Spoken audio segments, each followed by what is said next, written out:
Washington, CNN, President Donald Trump is riding into the 2020 campaign on a solid economy. Job creation remains strong, consumer sentiment is up and stocks rose 20% last year. But now, the fast-spreading coronavirus, which has sickened more than 30,000 and killed more than 600 people, is threatening global growth. Supply chains have been disrupted, air travel has slowed, and shipping has taken a hit as Beijing has put entire cities on lockdown. It's hard to know what the impact could be on the U.S. economy. At this point in time, I think the economic impact will be somewhat minimal, said Beth Ann Bovino, the U.S. chief economist at S&P Global. One reason is because the U.S. economy is primarily driven by domestic activity, which accounts for 85% of all economic activity, she said.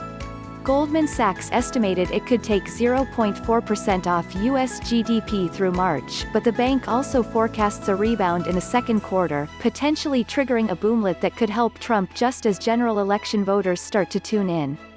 Here's where things could get ugly for the U.S. economy in the short term. Falling oil prices. The spread of the coronavirus has already hit demand for oil, clobbering prices, a problem for U.S. producers, which are clustered in red states like Texas, Alaska and North Dakota, as well as purple states like New Mexico where Trump lost in the 2016 election.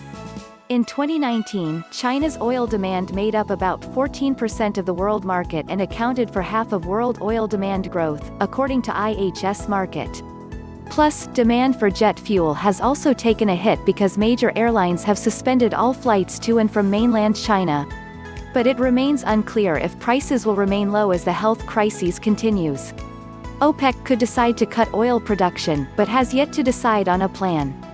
Agricultural purchases. American farmers were hopeful that the preliminary, Phase 1, trade deal reached with China last month could return some certainty to their export markets, which were rocked by Trump's trade war. In the agreement, China agreed to step up its purchases of U.S. goods and agricultural products. But analysts were skeptical those commitments could be met, and the health crisis brings more doubt. Farmers could be waiting longer to see big orders for soybeans and corn coming from China. While some farmers, a key constituency for Trump, have expressed frustration with the ongoing trade war with China, others have stuck by him and believe they'll benefit in the long term. To help them get by in the short term, and to shore up political support, the president drew up two massive aid packages for farmers hurt by the tariffs. Together, they're worth $28 billion, or about double the final cost of the 2009 auto bailout after the financial crisis. Washington officials earlier this week said the outbreak could delay some of those exports. It is true the Phase 1 trade deal, the export boom from that trade deal, will take longer because of the Chinese virus, said Larry Kudlow, Trump's chief economic advisor, in an interview with Fox Business on Tuesday. But, in what could be a sign that Beijing is committed to following through on its commitments, China announced this week that it would have additional tariffs on $75 billion worth of U.S. imports. Supply chain disruption. Factories have shut down across China, creating uncertainty for American companies that rely on Chinese suppliers. It's unclear when those factories will reopen. People are bracing for some supply chain implications and are trying to understand what that's going to be, said Steve Lamar, president of the American Apparel and Footwear Association. The impact is lessened, for now, because factories would have been shut down for a week anyway because of the Lunar New Year. But if shipments of materials end up being delayed, it can have a ripple effect throughout the manufacturing process. For now, Lamar said, most of his members are in a holding pattern. They're worried about keeping their workers healthy and safe. They're also worried about a rumor that disease can be spread through packaging shipped from China. The CDC says there is likely very low risk of that happening.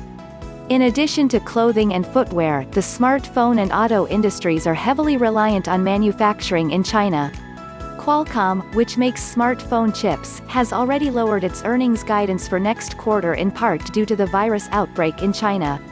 General Motors and many other automakers have factories in Wuhan, which has been on lockdown since late January. Weaker Chinese consumer demand. If Chinese consumers are staying home, it could hurt American companies doing business in China. By the end of January, Starbucks had already closed more than half of its more than 4,000 Chinese locations. Apple temporarily closed its 42 stores in China, too. Nike, Adidas, and Capri Holdings, which owns Versace, Jimmy Choo and Michael Kors, have also warned investors that they could take a hit if demand from China slumps. Hits to tourism. The Trump administration is currently restricting entry into the United States from China, and Americans who have visited China within the last 14 days are screened for symptoms. Even if they show no signs of having the disease, they are asked to self-quarantine inside their home. This is already hurting airlines. American Airlines and United Airlines have suspended flights to and from China until late March, and Delta has canceled flights until April 30th. It could also hurt restaurants and stores that benefit from Chinese tourism. More than 2.5 million Chinese visited the United States last year.